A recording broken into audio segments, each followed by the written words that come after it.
yazıb fələk, onu düz yaşayasan gərək. Bu 5 gündə keyfi çək. Yaşa necə lazımdı yaşa, yaşa necə lazımdı yaşa. Axtar həyat yollarını, düz salamat yollarını, tap ən rahat yollarını. Çox özünü salma dağdaşa, yaşa necə lazımdı yaşa, yaşa necə lazımdı yaşa, yaşa necə lazımdı yaşa.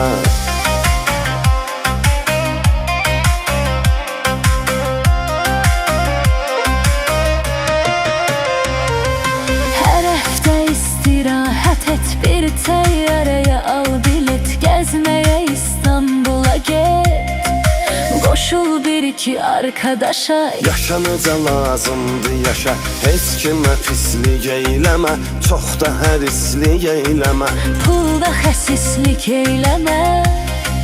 Xərclə bu dosta qardaşa, yaşa necə lazımdı yaşa, yaşa necə lazımdı yaşa, yaşa necə lazımdı yaşa.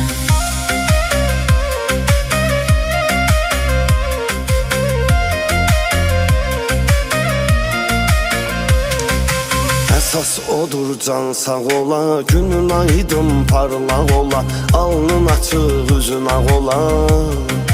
Baxanda gözləri qamaşa, yaşa necə lazımdı yaşa. Bugün dərdi sərini unut, rahat ol əsəblərini soyut, çalış həyatın ritmini tut. Qoyma surət hastalaşa, yaşa necə lazımdı yaşa, yaşa necə lazımdı yaşa, yaşa necə lazımdı yaşa.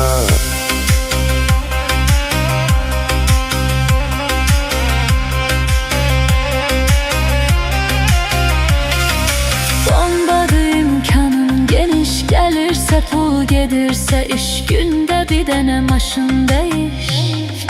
Hoqqa çıxar ver tamaşa, yaşa necə lazımdı yaşa.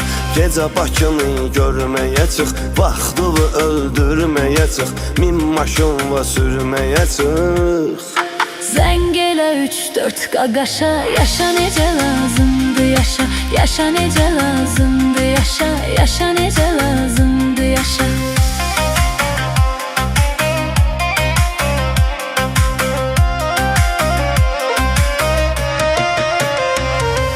Məhəbbət azaddır hər an, fərq eləmir yaşlı cavan, sən elə eşqin odunda yan. Sevginin nə dəxli yaşa, yaşa necə lazımdı yaşa.